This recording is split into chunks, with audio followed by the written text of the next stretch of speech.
I'm Helen Kuhl. I'm editorial director of Imaging Technology News magazine.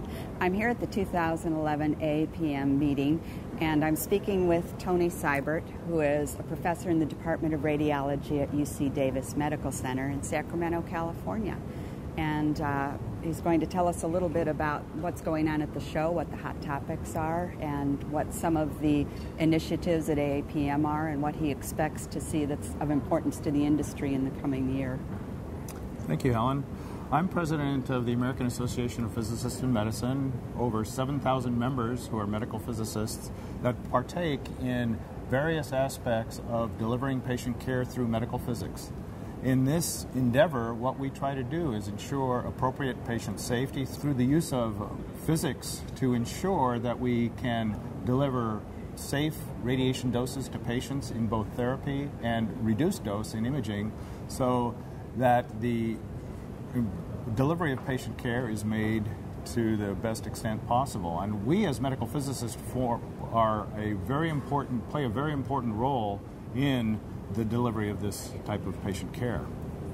So here in Vancouver, we have had a large turnout. We've probably over 3,000 members and 3,000 attendees to this meeting who have had the opportunity to see a large number of different presentations in terms of how we as medical physics practice our profession, from a gamut of professional, educational, and scientific delivery modes of presentation. I understand that AAPM has a lot of interesting initiatives and programs that it's working on right now. Could you describe a couple of them for us? Yeah, the initiatives and programs are related to the three areas that medical physics usually works in, which is the professional, the educational, and the scientific components of our association. First, with the scientific. At this annual meeting, we have a large number of individual symposia and scientific sessions and educational components that will help our physicists understand and maintain the state of the art in the current way in which we are practicing medical physics.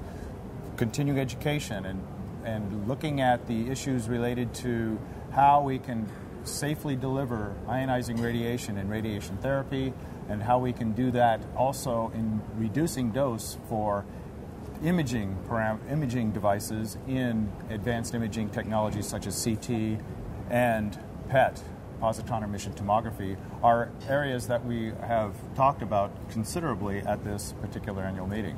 The second area that we're really putting a fairly large focus on is that of education. In terms of education, we have an initiative to develop physics-based web modules for the training of diagnostic radiology residents. That has been a cooperative effort with the Radiological Society of North America. AAPM and its member physicists have taken a key and lead role in the development of those modules. I use them. I think they're a fantastic resource for medical physicists who have to train diagnostic radiology residents. We also have some opportunities to expand that into radiation therapy and expand that for medical physics training in its own right. So that's one area that's really important in education. Another area is that of the development of residencies, specifically for radiation therapy physics as well as for diagnostic imaging physics. Residencies have been a relatively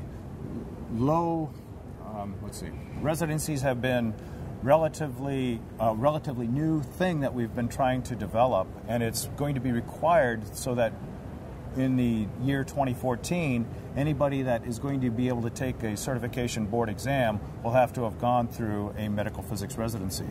The medical physics residencies have been, the establishment of medical physics residencies have been a key initiative of the AAPM so that we can ensure that there'll be an appropriate number of medical physicists in the future to meet the workload demand that we anticipate.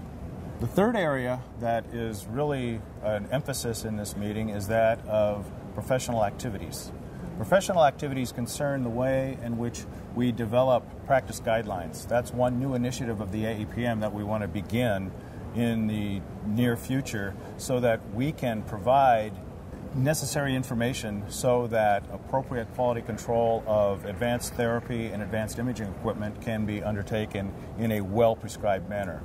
In terms of professional activities also, we're looking at trying to get appropriate licensure activities underway in various states so that the individuals that hire medical physicists who are licensed will know that they have the appropriate certifications and knowledge and education.